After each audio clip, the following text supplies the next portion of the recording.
The last thing Sergeant Mara Voss remembered before the darkness took her was the smell of burning insulation and the sound of Private Delacroix screaming her name. That had been on a Tuesday. She found out later it was now Christmas Eve. She came back to herself in stages, the way you resurface from a dream that doesn't want to release you. First sounds, low and steady, the hum of machines doing their quiet maintenance of the living.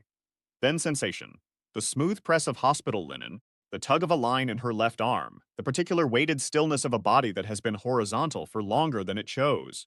Then, reluctantly, light, pale winter light through a narrow window set high in the wall, cutting a thin blade of gray across the ceiling tiles of what resolved itself, slowly and with some reluctance, into a proper wardroom. Not a field station, not a tent with a generator.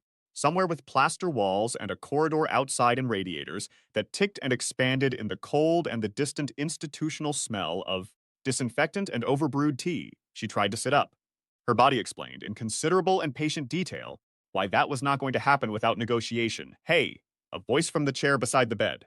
Soft, careful, the voice of someone who has been practicing calm for days.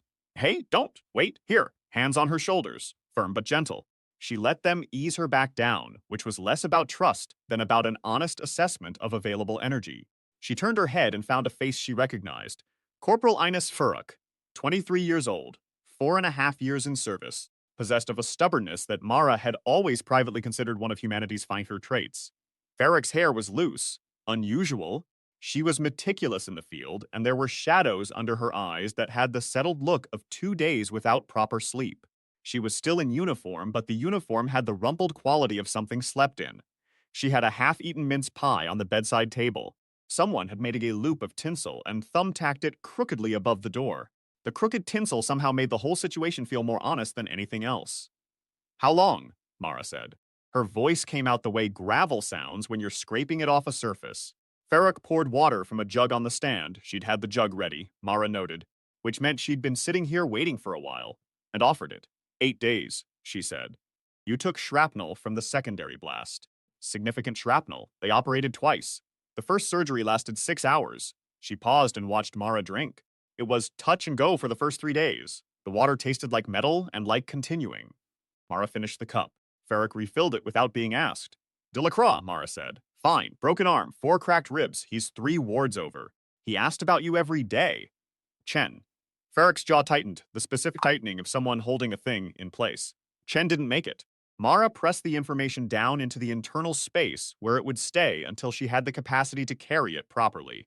There was a procedure for grief in this profession, and it involved surviving long enough to do it right. Pritchard, she said. A shorter pause this time, which was its own answer.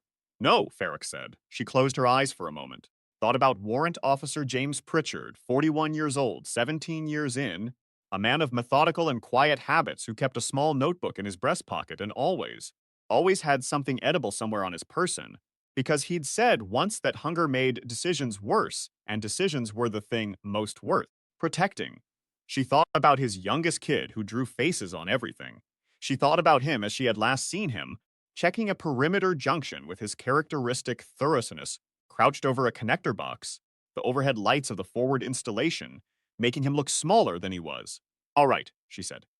She opened her eyes. She looked at the ceiling. What day did you say it was? December 24th. Farrick paused. Christmas Eve. Of course it is. She looked at the tinsel above the door. Merry Christmas, Corporal. Sergeant, Farrick said it carefully, with the inflection that meant, I have more to tell you, and I'm not sure how to start. Mara recognized the inflection.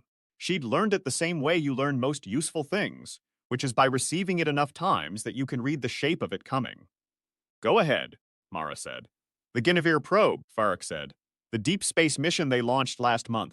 I know what the Guinevere probe is. It made contact. She stopped and started again, as if the sentence needed a different approach. Not with anything we expected. Yesterday morning there was a signal, and the signal was attached to something.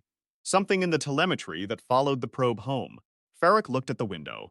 The pale winter light sat on the wall between them. There's a ship, Sergeant, in orbit. It arrived this morning at 0340. She reached for words that could carry the weight. It's very large. Mara sat up. This time, she didn't allow her body's objections a vote. She spent the next 2 minutes in a controlled argument with a nurse and a junior doctor who had both heard about her reputation from colleagues and were trying to balance professional obligation against self-preservation. And in the end, she got a pair of socks, a borrowed field jacket to go over the hospital gown, and an escort to the conference room on the fourth floor where General Vickers had apparently been waiting for someone on the medical staff to confirm she was ambulatory enough to brief.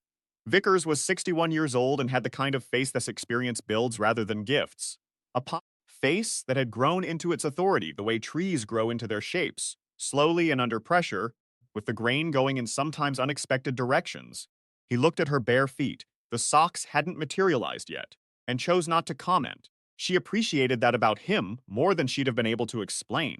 The ship had arrived at 0340. She got the facts in their proper order from Vickers directly, who believed in the proper order of facts the same way he believed in the proper order of everything, sequentially and without editorializing until the sequence was complete. Deceleration burn that should have, according to every working model of physics currently available to human science, vaporized approximately 60% of the vessel's mass. The vessel remained intact. Stable orbit, 200 kilometers, northern hemisphere priority. Dimensions as best estimated by every telescope and sensor array that could be repositioned in the available time. 11 kilometers in length, approximately 3.5 wide at its broadest point. A mass figure that the physicists had declined to commit to because they said the number made their instruments question themselves. The ship had settled into orbit the way something settles when it has every right to be where it is, with the serene assurance of something that has done this before. She thought, sitting there in the conference room in borrowed clothes, about what it meant to have done this before. The Vorik ship, however old it was, however many of these approaches it had made to however many worlds, had executed its arrival with the precision and confidence of a thing following, a procedure it knew by heart. There had been no hesitation in the approach, no adjustment period, no learning curve. Whatever they were doing, they had done it enough times that it had the quality of the automatic. That was, by itself, a significant piece of intelligence about the kind of thing she was going to be dealing with. Then it had gone quiet. For 2 hours and 42 minutes, nothing. No signal, no movement. The world's radio astronomers, collectively, had transmitted everything they could think of on every frequency. Mathematical sequences, prime numbers, the golden ratio, binary music. 3 different categories of music, after some debate, because nobody could agree on whether you led with Bach or with something more obviously rhythmic, and in the end they'd sent both plus a recording of a didgeridoo by a man from Queensland who'd happened to be at the observatory and had brought it because it was his car, and he could bring what he liked. She had been told about the didgeridoo in the briefing, and had thought, yes, that's right, that is correct, that is exactly what we would do. If humanity was going to announce itself to the cosmos through a 2-hour window of urgent transmission, it would send Bach and binary, and also a didgeridoo, because someone at the back of the room thought it was worth trying. She had thought about this and felt something that was mostly pride and partly terror and partly the specific feeling of recognizing your own family as particular brand of absurdity in a high-stakes context. The response had arrived at 0612. Vickers pressed a key. The screen on the wall lit up. She looked at the face for a long time. Ancient was the word she kept returning to. Not in the sense of aged.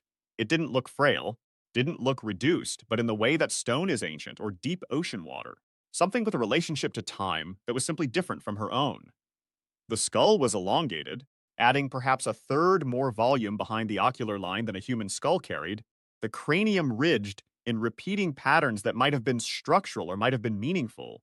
Some version of what humans did with clothing or tattoos, a legible record of something. The jaw was heavy and forward projecting, the teeth briefly visible, multi-road, the kind of dentition that in Earth fauna indicated a diet that required serious processing force. The skin was the color of dried riverbed clay threaded with darker banded plates that interlocked along what appeared to be natural seam lines, a partial exoskeletal overlay that covered the joints and the temples and the jaw, and moved with the face rather than constricting it, which meant it had grown there rather than been added. The eyes were wide set in amber. Mara had spent her career learning to read intention in eyes of all kinds. The eyes of people who were frightened, people who were committed, people who had decided something before anyone else in the room had noticed they were deciding, and the amber eyes were, she thought, not blank. There was something in them. It was just something she didn't have the vocabulary to name yet. She thought about what it cost to maintain that quality of composure when you were speaking to something new for the first time. whether it cost anything. Whether the Vorak commander felt anything like what she was feeling, which was the sensation of standing in a room that had suddenly grown much larger than the building it was supposed to be contained in. The voice was layered, two registers simultaneously, one that lived below conscious hearing and landed in the chest as vibration, one that sat at a frequency just inside the range of human perception that made the back of her teeth ache and the base of her skull feel tight. Below the alien's face on the screen, white text appeared in real time, fed through a computational translation system that had been assembled.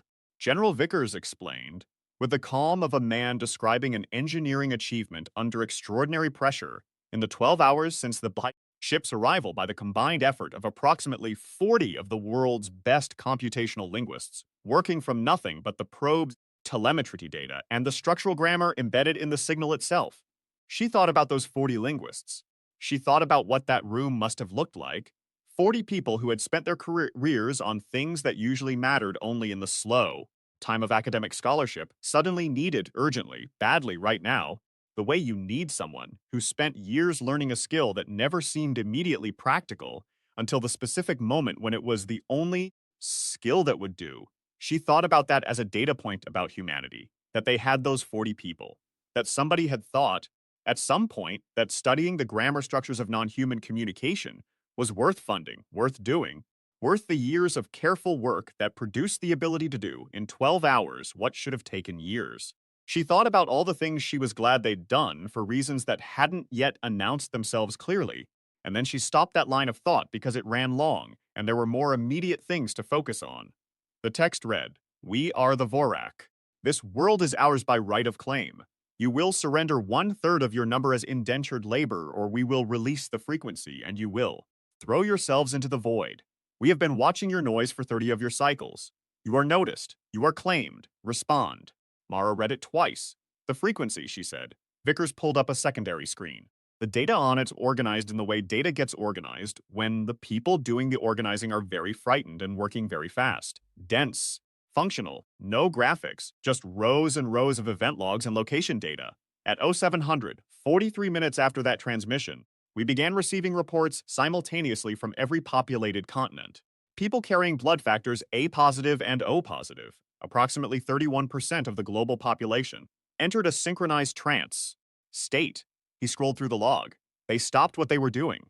They walked, calmly, without apparent distress, to the nearest elevated position. Rooftops, bridge rails, cliff edges, observation platforms, anything high, they're standing there now. Standing there, Mara repeated. "Standing at the edges," said the civilian woman to Vickers' left, who had a ministry badge that identified her as Dr. Walsh, Systems Analysis. Her voice was precise and bloodless in the way of people who have been awake for 32 hours and have run out of the capacity for inflection. If you attempt to physically restrain them or pull them back from the edge, they resist. Not with aggression, simply with absolute passive resistance. They will not be moved. The trance state appears to suppress voluntary engagement but leave the motor system partially accessible. They can walk to edges. They cannot walk away from them. They're waiting. "For the kill signal," Mara said. "We believe so." Vickers set down his pen carefully on the table. The Vorak have since transmitted 2 additional messages. In the most recent one, received at 0934, they made clear that this is the mechanism. Surrender 1/3 of humanity to them as a labor class, or they transmit the command that sends 31% off whatever ledge they're currently standing on. Mara looked at the faces around the table. 17 people in the room. She had briefed rooms like this before, sat in rooms like this before, understood the specific emotional weather of a room full of capable people, working to stay capable in the face of something their capability had not been built to handle. She let herself feel it for exactly the amount of time available, which was approximately 4 seconds. "The third transmission," she said. "They will accept a formal single combat challenge as an alternative to immediate terms. 1 human fighter against their designated champion. Winner takes all." Vickers looked at his hands on the table. "It is apparently a cultural institution, a ritual mechanism that their species has used to resolve territorial disputes for. The linguist's best estimate from the grammatical context is several thousand years. And we have a fighter." The silence that followed this question answered it. She let it sit for a moment. She looked at the room. She looked at the alien's face, still frozen, on the secondary screen. She thought about the rooftops. She thought about how many A positive and O positive individuals were in this building right now, which was quite a few, because those blood factors were not rare. How many people are currently standing at edges, she said. Best current estimate is 2.6 billion, Dr. Walsh said in her precise, bloodless voice. The number settled into the room like temperature change. All right, Mara said. Get me my boots and someone who speaks Vorak. They found her boots. They found her Dr. Petra Souza. Souza was a small, fast-talking woman in her early 40s who wore her hair pinned up with what appeared to be a mechanical pencil and who had the specific energy of someone who had been living on intellectual adrenaline for 18 hours and would crash spectacularly when it ran out, but had not yet run out. She had a tablet covered in phonetic transcriptions written in a hand so small and dense that Mara had to bring it very close to her face to read it, and she talked the way some people run, with the apparent belief that stopping was a form of risk. Agglutinative grammar, Sousa said, pacing in the small room they'd been given for the briefing. They stack meaning units onto a root verb sequentially, and the sequence carries information about relational hierarchy, and this is the important part, temporal cosmological significance. Meaning, roughly, the conjugation of any verb tells your listener not just when something happened, but how much it mattered in the scope of existence. Past tense can be recent past or foundational past, the second being reserved for events considered to have shaped the fundamental order of things. She spun the tablet to show a phonetic chart. The word they used for us in the first transmission, the word I'm translating as livestock, is derived from the root that also means newly lit thing, something that has just begun to burn. From their perspective, I think it's almost neutral, descriptive rather than dismissive. They've been in space for what the grammatical structure implies is roughly 200,000 years. Next to that, we're new by any measure. How many words do I have, Mara said. Sousa stopped pacing. She looked at the tablet. She looked at Mara. She appeared to briefly calculate the gap between how many words she had and how many were needed and decide to be honest rather than comfortable. 23. Will they be enough? Sousa considered this with the focus of someone who respected the question, not for conversation. But there's a specific value in using someone's language even badly, even incorrectly, even with the wrong stresses, which I should warn you. Tonal variations in Vorak change semantic value significantly, so what I've given you is a rough phonetic approximation that will almost certainly be recognizable but will probably sound like an accent at best and be somewhat confused at worst. The point is, the attempt communicates something that no translator can. It says you thought their language was worth learning, that the hour or whatever time you had was worth spending on their words. She pressed the tablet into Mara's hands. In my experience, admittedly gained entirely from human-to-human contexts, that tends to matter quite a lot, the gesture of it, the visible effort. And if they just laugh, Mara said. Sousa almost smiled. Then at least you'll know where you stand.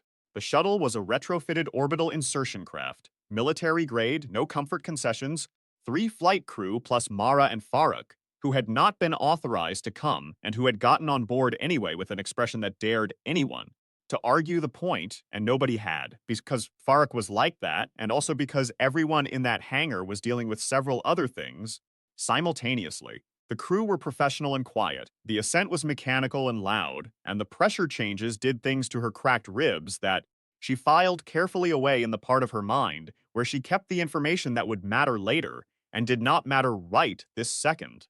She spent the ascent with Sousa's tablet on her knee, saying the 23 words under her breath against the noise of the engines. She had always been good at language. Military multilingual training had given her functional working knowledge of 6 and a seventh's worth of fragments, and the thing she'd learned from all of them was that languages weren't codes where you swapped one word for another.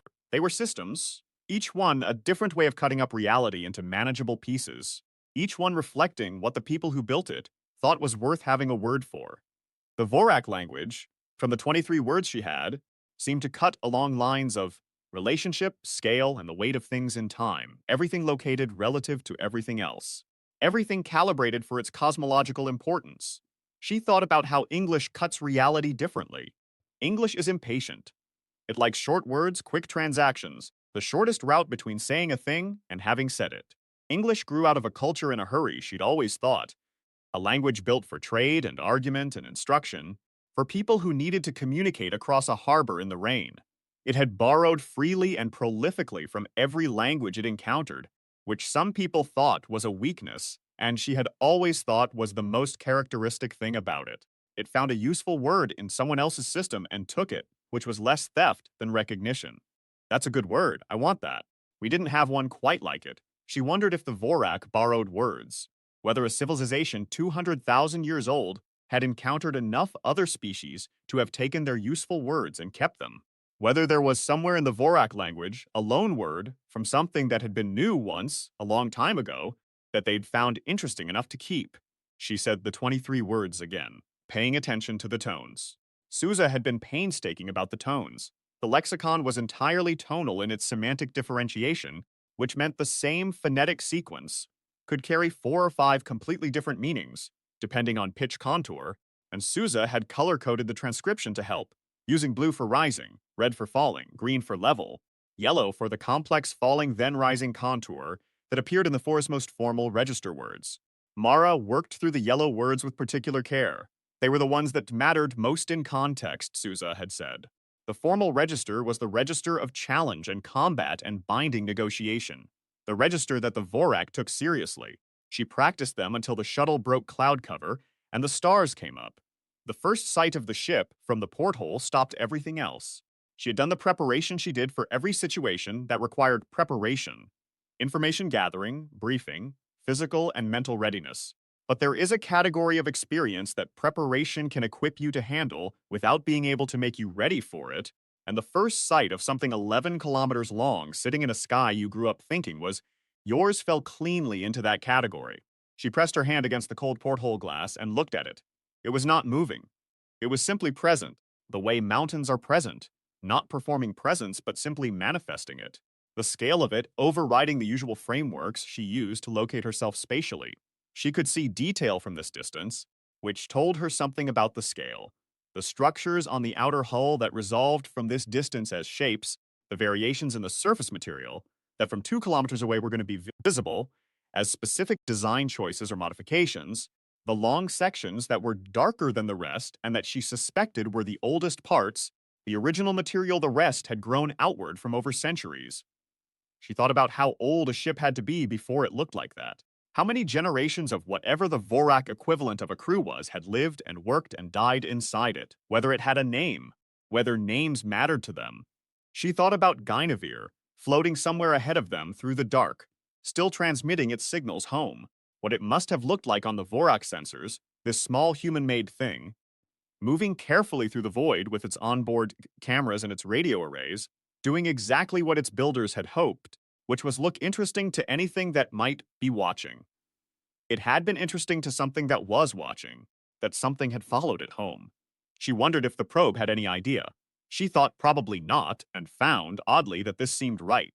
The probe had done its job perfectly. It had been found. What happened next was the job of something else.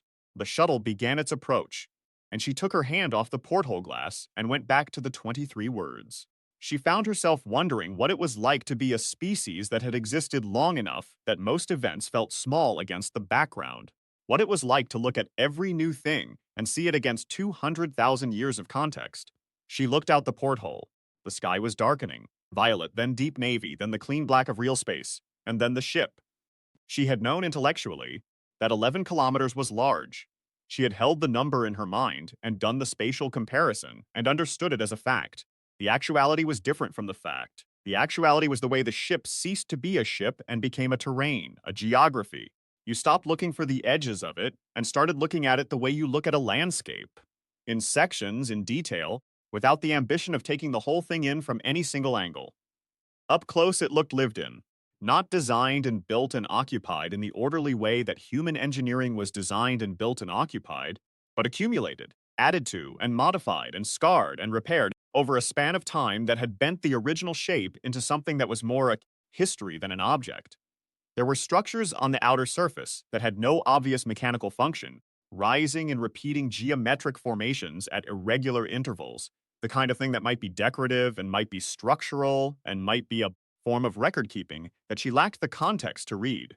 There were dark apertures that might have been hangars or the remnants of old damage, lit from within by that same amber bioluminescence she'd seen in the alien's eyes. There was a long horizontal section of the hull that carried markings, larger versions of the script or decoration she'd seen in the briefing photos, of the ship's outer surface, in a script that she couldn't read but could tell, was complex in the specific way that things are complex when they carry a lot of meaning per symbol.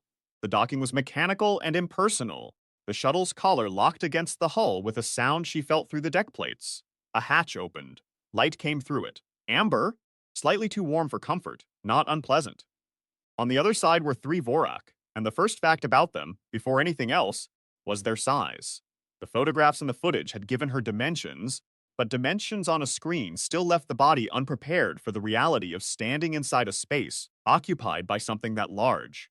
The smallest of the three stood nearly 8 feet tall and carried the kind of mass that suggested a completely different relationship with gravity than her own, not fat, not soft, but built for a physics that assumed more weight as the default condition of existence. Their armor was the ridged clay material she'd identified as partial exoskeletal. She could see now that it was integrated, growing from the body's surface in overlapping plates, the armor not worn but organic, modified by something over their lives rather than added from outside. They carried weapons at their sides, long-handled, bladed, familiar enough in concept to classify and not familiar enough in specifics to map to any human equivalent without guessing. They looked at her. She stood up straight, she said, in what she hoped was Vorak, working from Saza's phonetic chart. Vorketh, Soroka Nilmavar, I greet you. I am here to face judgment. The three Vorak were still. The tallest one made a brief sub-vocal sound to the other two, fast and low, impossible to follow, and received brief sounds in return. Then the tallest made a gesture she parsed as follow, and she did. The interior of the ship was built for a species that needed more room in all dimensions, which meant walking its corridors felt like walking through architecture designed by something that considered human scale a kind of polite minimum. The corridors were wide enough to drive a vehicle through and tall enough that the ceiling was a suggestion rather than a surface. The walls were covered densely with the same script she'd seen outside, smaller here, more detailed, covering every available surface in patterns that repeated with subtle variations, like a text that kept revising itself. She couldn't tell if it was structural notation, cultural text, religious inscription, or the alien equivalent of graffiti. She filed the question. The air was breathable but lean, slightly thin at the top end of what her lungs found comfortable. The chemical undertone she'd noticed at the hatch was still there, not unpleasant, not identifiable. A smell she had no reference point for, which meant no instinctive response, which was an odd sensation. Walking through a smell and having your animal brain come back empty-handed. The gravity was subtly off, fractionally lighter than Earth standard, in a way that her body kept noticing and compensating for without being able to settle into a new normal. After 4 minutes of walking, she stopped bothering to compensate and let herself move in it, and found that when you stopped fighting the small discrepancy and let it be what it was, it changed the way you moved in ways she found interesting. Something slightly easier, something slightly unmoored. She had spent the shuttle ride reviewing everything Sousa had told her about Vorak culture and history, which amounted to virtually nothing, because virtually nothing was known. What could be inferred from the language's structure and the transmission content? A species that had been spacefaring for, at minimum, several thousand years, possibly much longer. A hierarchical culture predicated on the premise that cosmological seniority conferred authority, that the oldest spacefaring civilizations had first claim on new worlds, new resources, new species. Not an unusual premise in the abstract. Most human empires had operated on similar logic. What made the Vorak particular, as best she could tell from 2 transmissions and 23 words, was the formality of the hierarchy, the ritual mechanisms, the combat challenge, the idea that there were proper procedures for every stage of dominion that could not be bypassed without forfeiting legitimacy. They weren't chaotic conquerors. They were very old bureaucrats with an extremely large territory, and the patient certainty of things that have been right before. The word for humanity in their language, Sousa had said, was the same root as newly lit thing, not livestock in the dismissive sense, something that had just begun to burn. The arena was at the ship's forward section, and she heard it before she saw it. A change in the quality of the air, slightly larger acoustics, the ambient hum of the ship spreading and dispersing into a bigger space. Then the corridor widened into an archway, and through the archway was a bowl, rough diameter of a football pitch, floor of pale stone, smooth and worn in the specific way of a surface used repeatedly for a single purpose over a very long time. Worn smooth not by accident but by intention. Around the perimeter, elevated rows carved into the hull material, filled with Vorak, dozens of them, perhaps 100, Perhaps more. It was hard to estimate because they didn't move, didn't make the constant small adjustments that a crowd of humans makes, just sat in the elevated rows with the quality of attention that large things have when they're paying it fully. Above, the ceiling she'd been told to expect, a transparent material across the full diameter of the bowl, opening directly to space and to the hard black and the stars and the curved bright limb of Earth, impossibly far away and impossibly precise, hanging there like it wanted to be seen. The floor was lit from below, a pale diffuse amber light that cast no shadows in the traditional sense, but gave everything on it a quality of being slightly illuminated from within. At the center of the floor, waiting, was the one she recognized as the commander. She knew him by size, larger than the three who had escorted her, larger than anything else she had seen so far, and by the markings on his armor, which were more numerous than the others, more densely layered, the visual record of a very long history written on the surface of a body that had carried it. He had the stillness of something that doesn't need to move to assert its presence, the way very large things and very confident things both share a quality of existing, without requiring permission from the space around them. He was carrying a weapon she had been briefed on from the second transmission's embedded imagery, long-handled, perhaps a meter and a half, one end weighted and flat, one end bladed, the balance point visibly calibrated for his specific mass distribution. He held it the way people hold instruments they have been using. For so long, the instrument has become an extension of the body's vocabulary rather than a separate object. He looked at her. She looked at him. The Vorak escort spoke. Sousa's voice in her earpiece worked through it in fragments. Champion of the New World. The livestock have sent a fighter.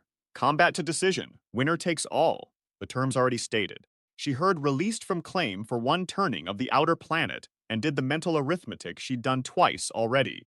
The outermost planet of their solar system had an orbital period of approximately 84 years. She noted the specificity of this. Not freedom, not peace, not permanent recognition, a lease. An 84-year lease on continued existence, after which the claim reverted. She filed the limitation and the implications simultaneously. She also heard the weapons constraint. No weapons beyond those carried aboard. She ran the inventory, service knife, left calf, standard military belt, steel buckle, field issue utility design, and Pritchard's coat, which she had grabbed from the hook by the wardroom door when they'd rushed her through the getting ready stage, because it had been hanging there, and she'd been cold, and she had made the decision without really making it, the way you sometimes reach for something, because your hand knows before your brain does. She'd noticed the weight of the pockets on the shuttle. She'd checked one pocket. The pocket had contained one small brown notebook with a hard cover, elastic closure, the kind sold at every pharmacy and corner shop in the country. One folded photograph. She hadn't opened it, but the size and shape of it said family. One military-grade hex wrench, the standard tool used for the connector caps on field communication packs, rated for the torque requirements of emergency field repair, made of tool-grade carbon steel with a hexagonal section and a handle grip sized for average adult male hand. And so one Satsuma orange slightly soft from being in a warm pocket, the skin giving slightly when she pressed it.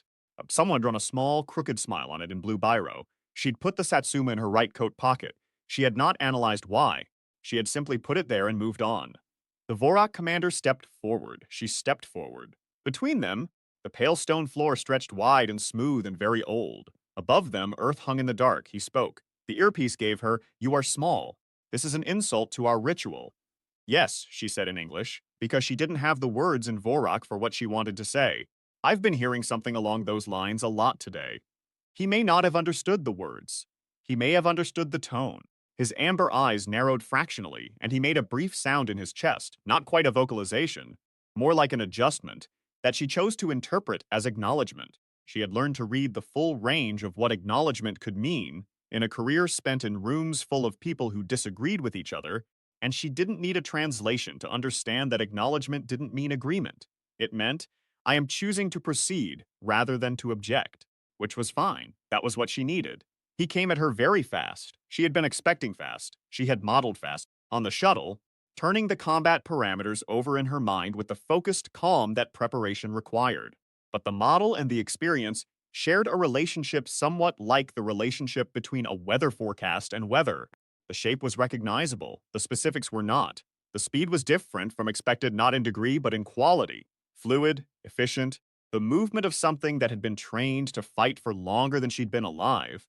that carried its fighting knowledge the way native speakers carry their language, below the level of conscious retrieval, just available. He had done this many times and in many contexts, and the accumulated experience of all of those times lived in his body and directed his movement with a precision that had no wasted component. She dropped and rolled left on the reflex that lives below thinking, the reaction that her body had been given through years of training and 3 deployments, and a number of situations that she classified, internally, as character building rather than near death, because the distinction mattered to her. His first swing cut air where her head had been. She came up on her feet, 6 feet to his right, found her balance, watched him pivot. He was assessing her. She was assessing him. The assessment happened in the space of a few seconds, and they were both doing it, and they both knew the other was doing it, which was, she thought, very briefly, the most honest kind of conversation. No language required, she thought. Don't fight him. Fighting him is the wrong problem definition. The problem is not to match what he can do. The problem is to do something he hasn't planned for. She thought, the advantage is not size or strength or speed. The advantage is unpredictability. And the specific kind of unpredictability available to her was the kind that comes from being genuinely novel. From being a thing that hadn't been in his arena before. She let him come to her. He feinted left, struck right. She saw the shoulder flinch that telegraphed the fake, read it correctly, went the right direction, and still barely got clear in time because the follow-through was faster than the telegraph implied. She took the flat end of the weapon across her left forearm rather than her skull, which was an excellent trade in principle and an extremely painful one in practice. Something in the forearm registered a protest that she catalogued and set aside. She used the force of the impact as part of her movement, let it spin her around and behind him, and drove her elbow upward into the back of his left knee joint, where the armor had a gap she'd identified on. The second pass of the briefing photographs, and that, based on the surface anatomy, was the nearest useful approximation of a human weak point. He stumbled, not much, not enough to matter tactically in that immediate second.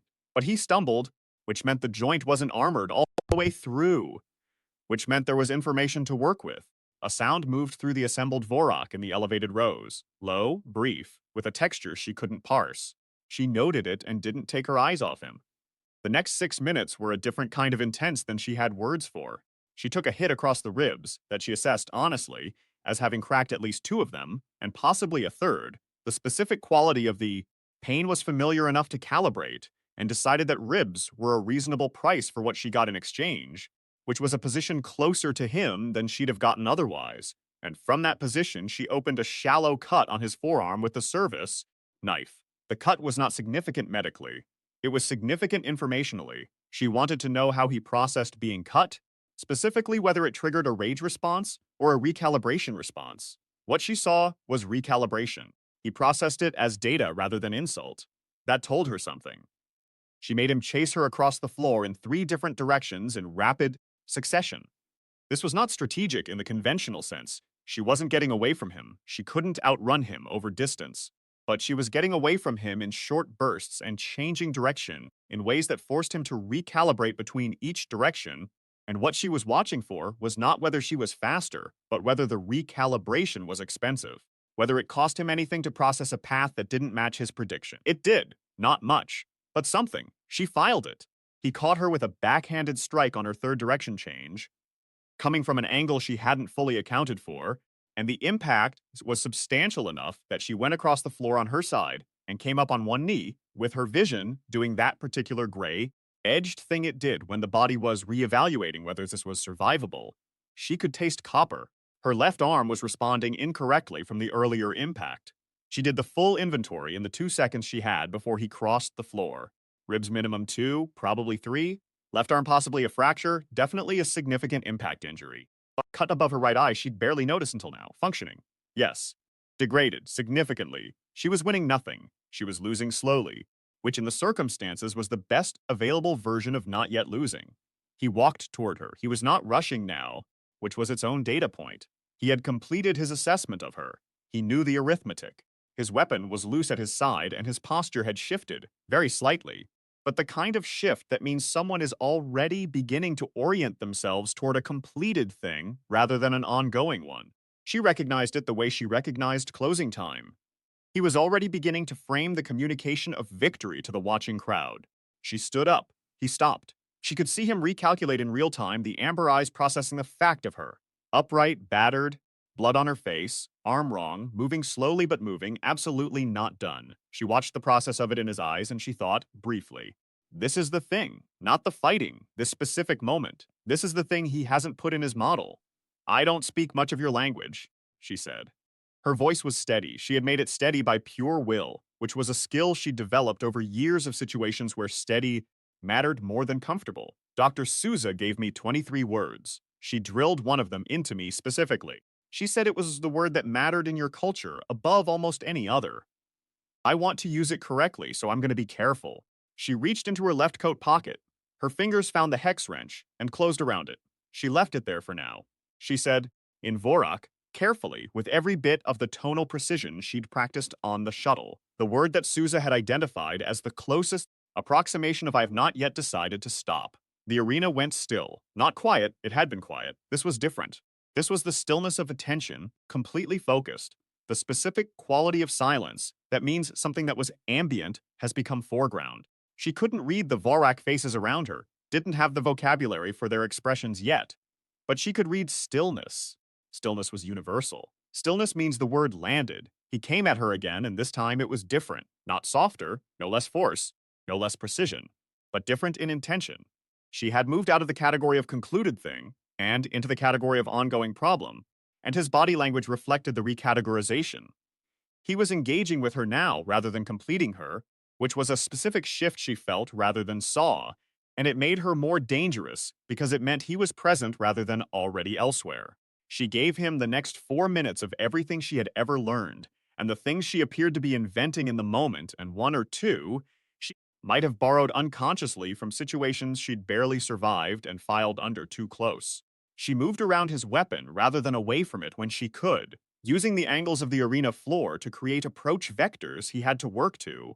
Block, she attacked the knee joint twice more. It was still a gap, still not armored all the way through, and she could see that repeated impacts were accumulating in a way that was beginning to register in his movement, a very slight adjustment of the left leg that suggested the joint was protesting.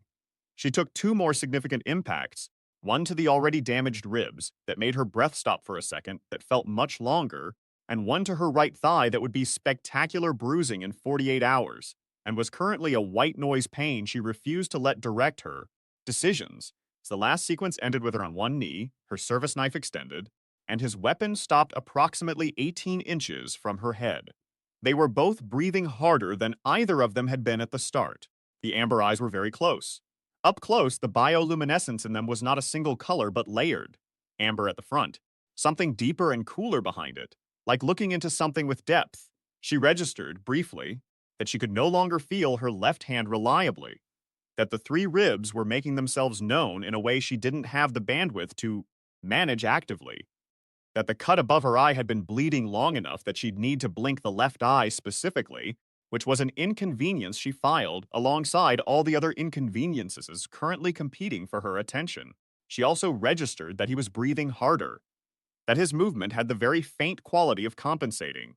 The knee she'd struck 3 times was asking something of the rest of his posture, requiring the rest of his posture to distribute load differently, and the distribution wasn't quite seamless. She had not damaged him meaningfully.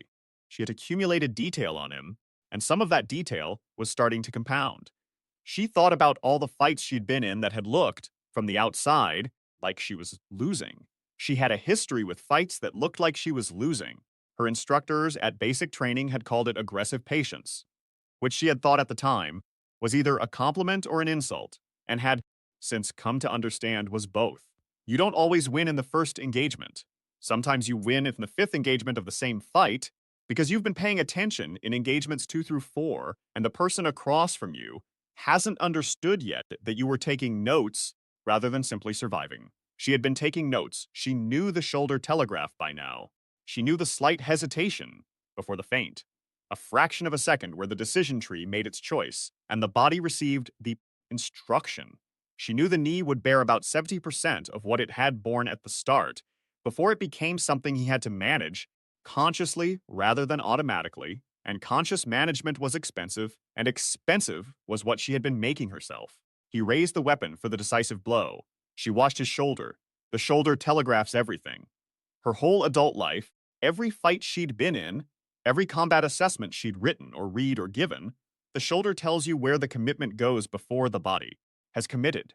His shoulder twitched right. She threw herself left, came in under the arc of the strike, and drove the service knife into the junction between his shoulder plate and the torso armor, where the two overlapping sections created a channel. Not a killing blow. She didn't know enough about his anatomy to plan a killing blow and hadn't tried to, which was partly ethics and partly the tactical awareness that killing him would be a very short-term solution to a very long-term problem. But the knife caught in the armor's joint mechanism, locking the shoulder in mid-extension. The weapon arm stopped. She felt the torque of it through the knife handle and used that resistance to brace herself upright, her hand tight on the grip, both of them held in sudden stillness by the geometry of the thing. He made a sound she had no translation for. The amber eyes looked at her from very close range. She said in Vorak, her voice rough with effort, Vorketh, Soroka Nilmavar, the same words she'd offered at the docking hatch. I greet you. I am here to face judgment. Different now. The same words, completely different.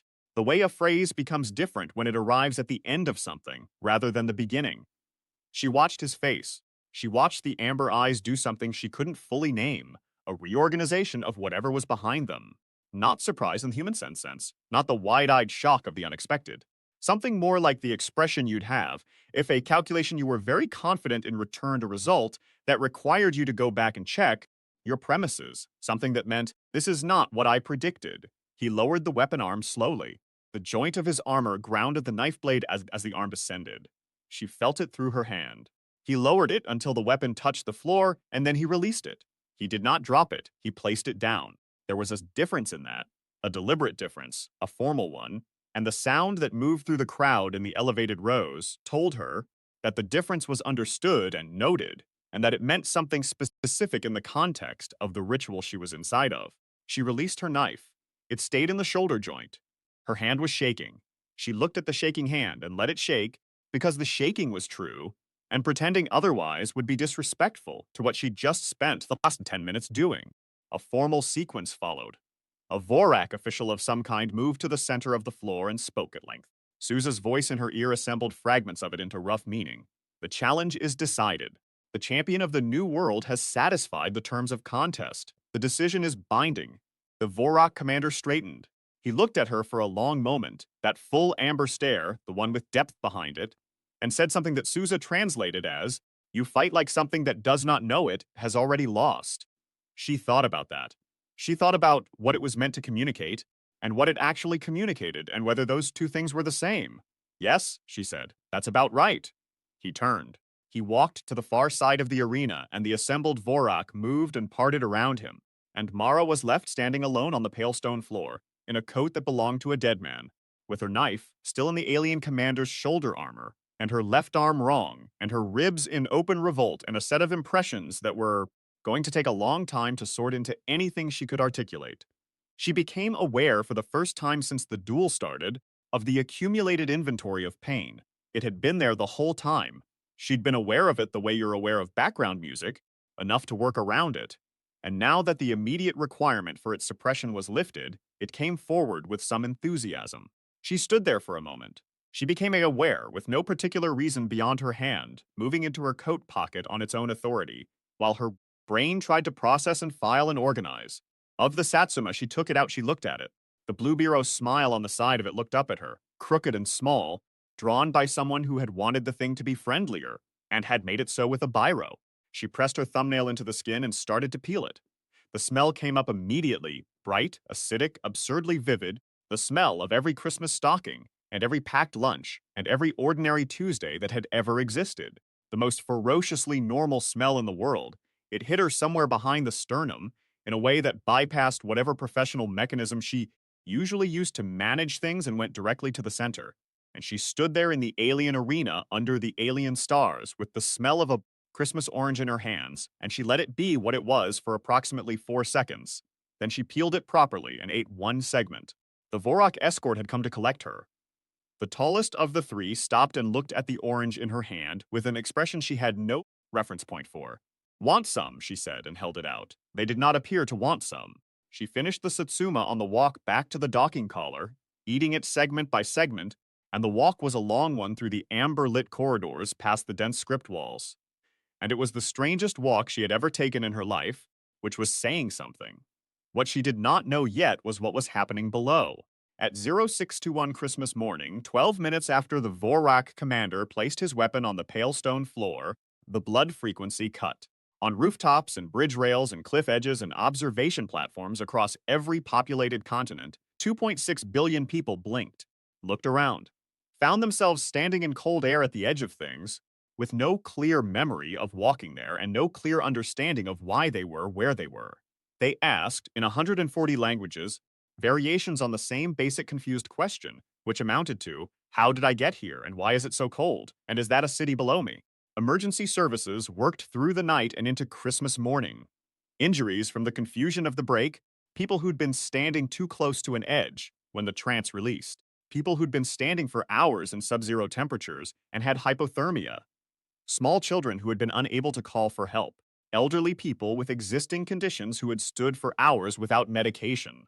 The final tally, compiled through the morning and released the following evening, was 4,247 people lost in the worldwide emergency. The number was a function of the circumstances.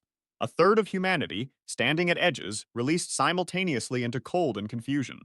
It was a number that would be studied and written about and memorialized and carried. It was also, by the arithmetic of what the alternative had been, something that Mara would never be fully comfortable calling a victory. She was still in the shuttle when the frequency cut. She learned about it from Farrak, who was watching the communications feed from the carrier on a tablet, and whose exhaled breath, quiet, long, the relief that comes at the end of something enormous, told Mara everything before any word did. She lay back in the shuttle seat with her cast arm across her chest. The ship's medic had looked at the arm and looked at her and said some things she'd agreed to for the purpose of moving through the conversation, and she looked out the porthole at the curve of Earth, coming up through the cloud cover, and she thought about the figure. 2.4 billion minus 4,247, the arithmetic of the day. She thought about Pritchard's notebook in her left pocket. She thought about the crooked smile on the Satsuma. The carrier was HMS Resolute, repositioned off the Devon coast during the night. The deck was cold and windswept and smelled of salt and aviation fuel, and General Vickers was standing at the edge of it when she came down the ramp, which was unexpected. She had expected medical teams and debriefing queues and the complicated machinery of aftermath. Vickers was alone except for a rating who had thoughtfully brought 2 cups of tea from somewhere and was standing with them at a careful distance.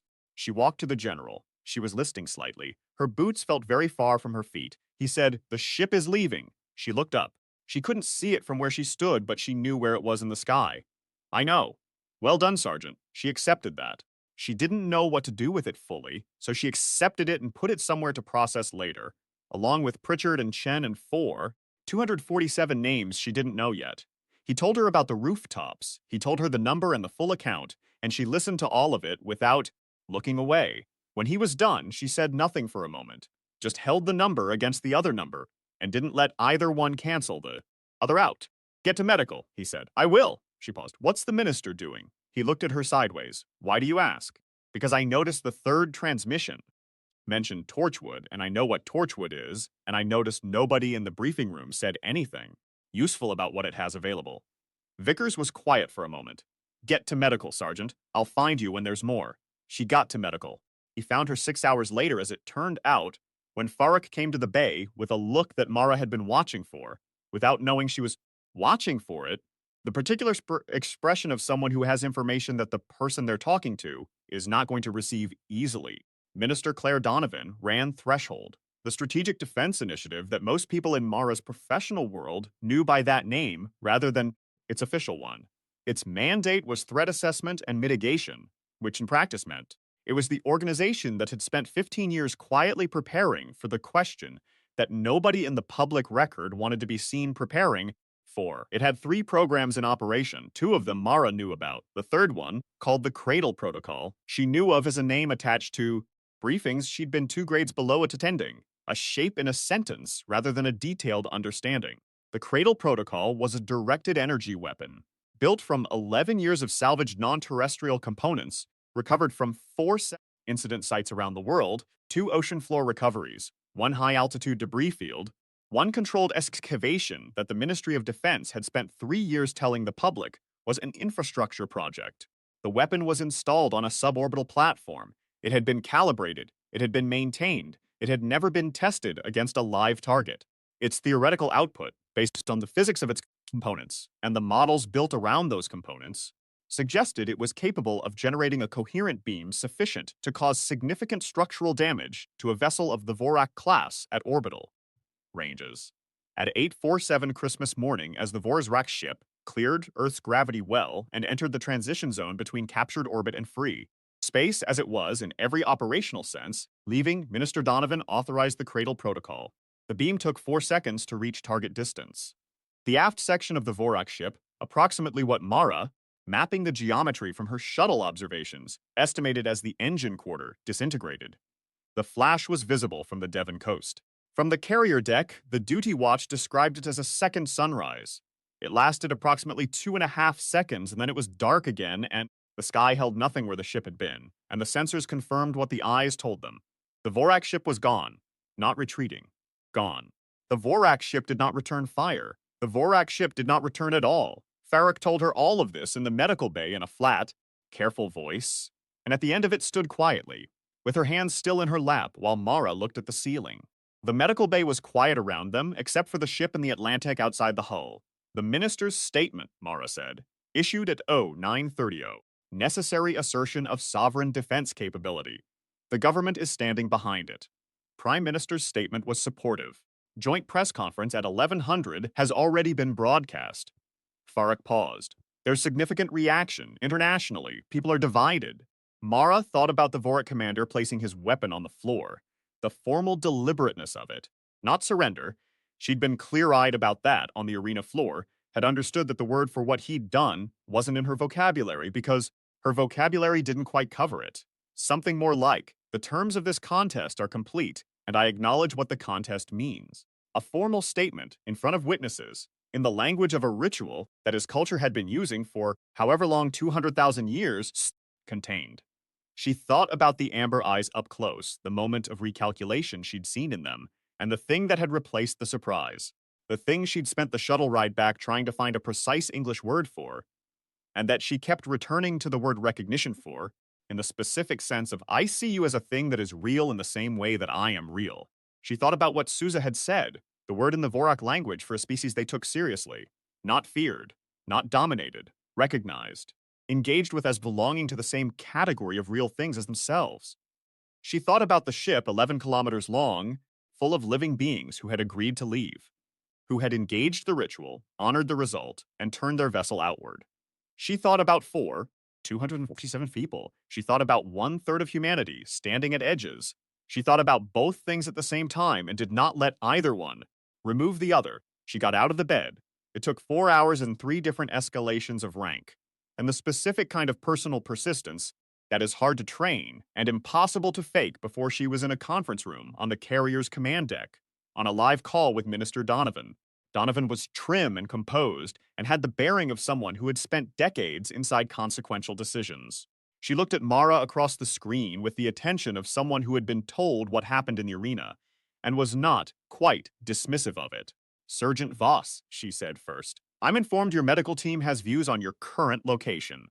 The Vorak were leaving, Minister. Donovan was quiet for a fraction of a second, the fraction that people take when they've anticipated the sentence and are choosing their response. Yes, they had accepted the combat terms. They had honored the ritual. The commander placed his weapon down in front of witnesses. The protocol was complete. Mara paused. You struck a vessel that was in the act of compliance. I struck a vessel, Donovan said, with a steadiness that was not defensive, that had just demonstrated the ability to override the motor cortex of 1/3 of the human race. A vessel returning to report to a civilization that has been in space for potentially 200,000 years, and that has just discovered we can mount an effective resistance. A vessel that will now carry intelligence about us back to everything it answers to. She stopped. I made a decision about what intelligence I wanted it to carry. You wanted them to fear us. I wanted them to know we have weapons capable of this, that there is a cost to coming here, that the cost is real and immediate and not dependent on whether they agree to a ritual. Donovan's voice was measured but not empty. There was something in it that Mara read as the genuine conviction of someone who had looked at a hard choice and made it rather than avoided it. I understand that feels wrong from where you stand, Sergeant. You were in that arena. You earned something real in that arena, and I ordered the strike knowing that, knowing what it cost. Mara looked at the screen, at the minister's composed, careful face. There's a word in their language, Mara said. Sousa found it in the transmission grammar. It's the word that describes how the Vorok classify a species they engage with as equals, not as subjects, not as something to be taken or avoided, as recognized, as belonging to the same category of real things as themselves. She paused. We had that word applied to us. On the arena floor, I watched it happen. I watched him look at me and make that reclassification. She stopped again. And now they know we shoot at ships that are leaving. The silence that followed was the kind you don't want to fill too quickly.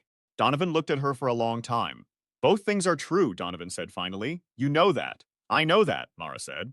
I just need to know you understand what the second thing cost. Another pause. I understand, Donovan said quietly. It's mine to carry, not yours.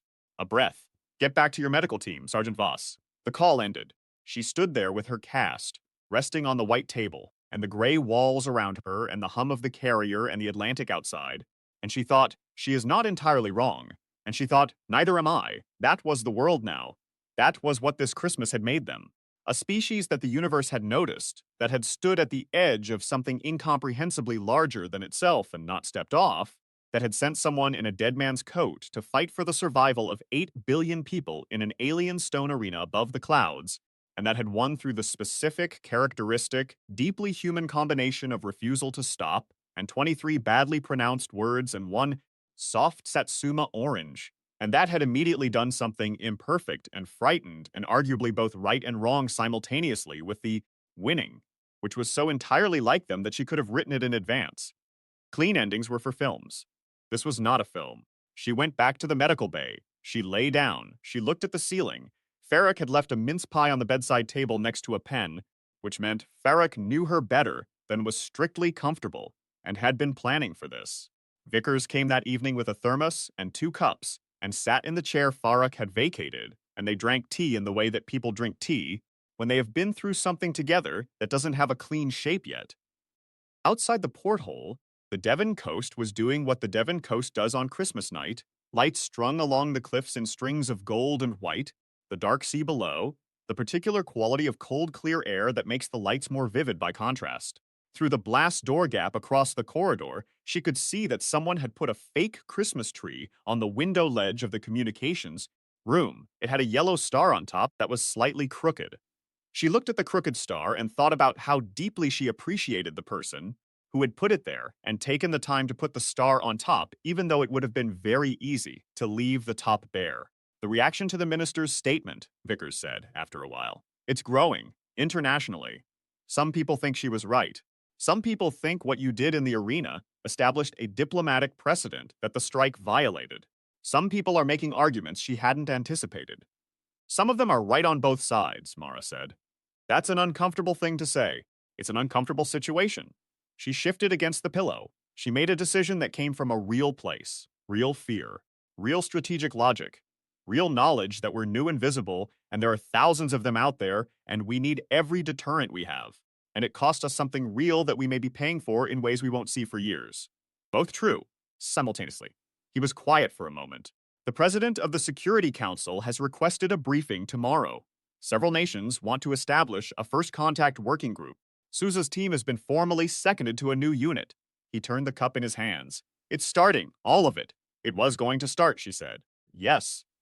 We sent a probe, General. We named it like a queen and sent it into the dark because we wanted to be heard. Because that's what people do.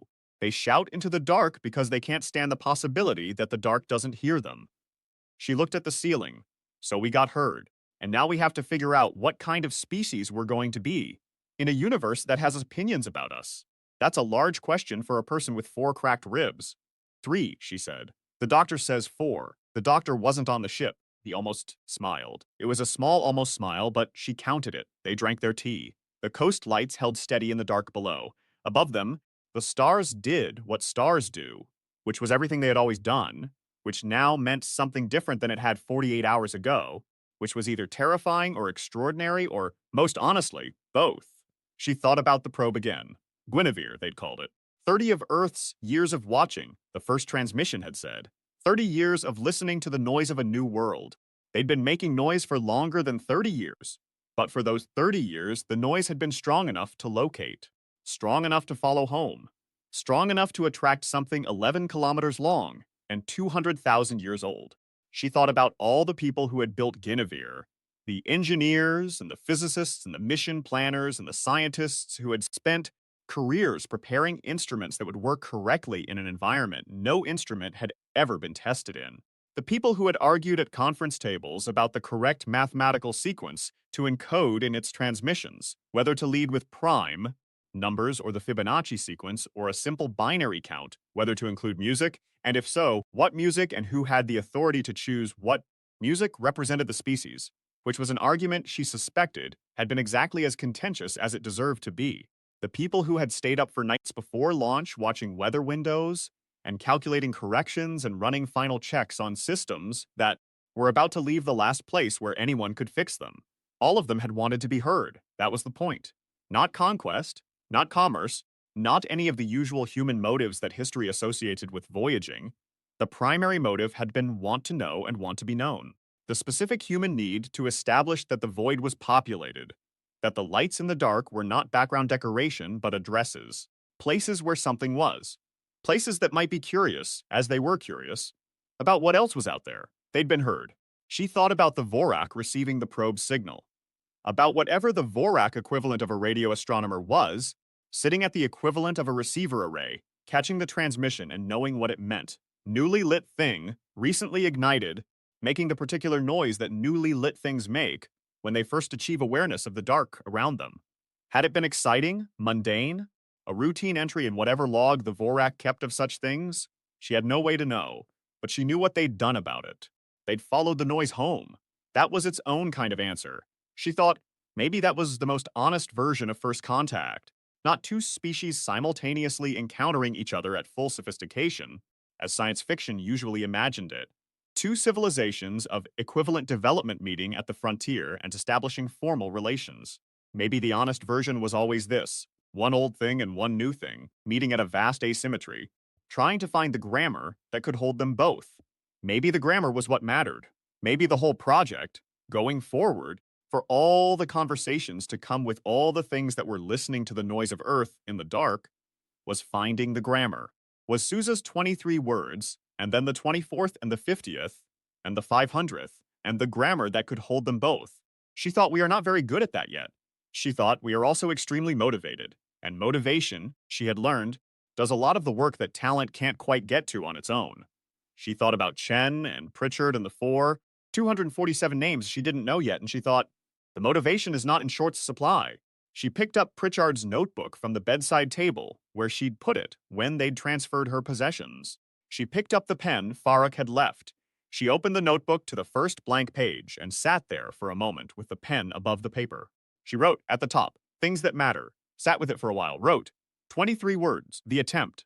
A satsuma in a dead man's pocket wrote, this world is defended. She underlined it, not for drama, because it was true and it was going to keep being true, and the being true of it was going to be harder and stranger, and more complicated than any single day could contain, and she wanted it in her own handwriting in Pritchard's notebook, where she could come back to it on the days when it felt too large to carry, where she could look at it and remember the pale stone floor and the amber eyes and the specific quality of surprise she'd seen in them when she got back on her feet.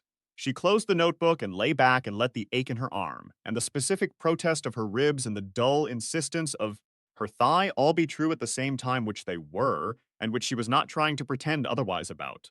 Pain after surviving was honest.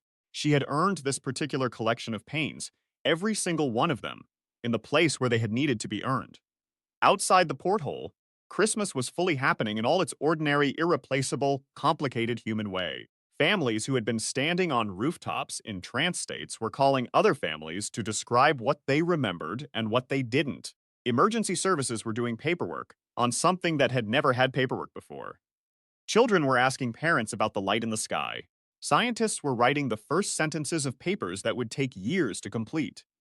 Sousa was almost certainly still awake, building a 24th word and then a 25th.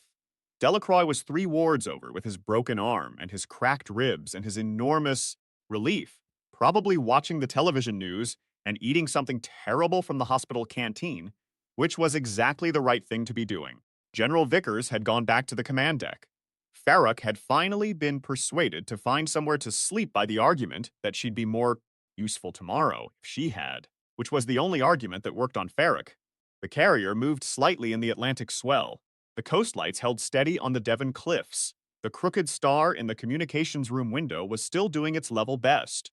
Vickers came back at 1800 with a thermos and 2 cups, the way he had a habit of doing after situations that didn't resolve cleanly. He sat in the chair Farrak had vacated, which had clearly become the chair in the room, and poured without asking and handed her one. They drank in silence for a while. The tea was too strong and too hot and tasted exactly right. The minister's press statement, he said eventually. I heard. There's significant international reaction. A number of governments are asking questions she's not fully ready to answer. He turned the cup in his hands. Some people think she was right. Some people think what happened on that ship created something, a precedent, or a principle, that the strike violated. Both things are true, Mara said. He looked at her sideways. That's a complicated position. It's a complicated situation. She shifted against the pillow. The ribs registered the movement with enthusiasm. She made a call from a real place. Real fear. Real strategic reasoning. The logic holds in one frame. We're new, we're visible, we need every deterrent we can establish, and a civilization being told about us by the Vorak needs to know that telling includes the fact that we have weapons. She paused. And in another frame, she struck a vessel that had completed the terms of a ritual engagement. That had said, in front of witnesses, in the language their culture has used for thousands of years to resolve exactly this kind of thing. We accept the decision, and then we shot them. And both of those are true simultaneously, he said. At the same time, yes. He was quiet. The universe is full of things watching us, she said. Now some of them are going to hear 2 stories about what happened here. One is, there's a new world, and it produces fighters who will stand in your arena in a dead man's coat and say, I have not yet decided to stop, and mean it, and make you believe it. The other is, there's a new world, and when the fight is over and you've agreed to leave, they shoot you in the back. She looked at the ceiling. I don't know how those 2 stories land out there. I don't know which one they'll respond to. I don't know which one is more useful for us in the long run. I genuinely don't know. She stopped. But I know we need to understand that we told both of them, that both are true.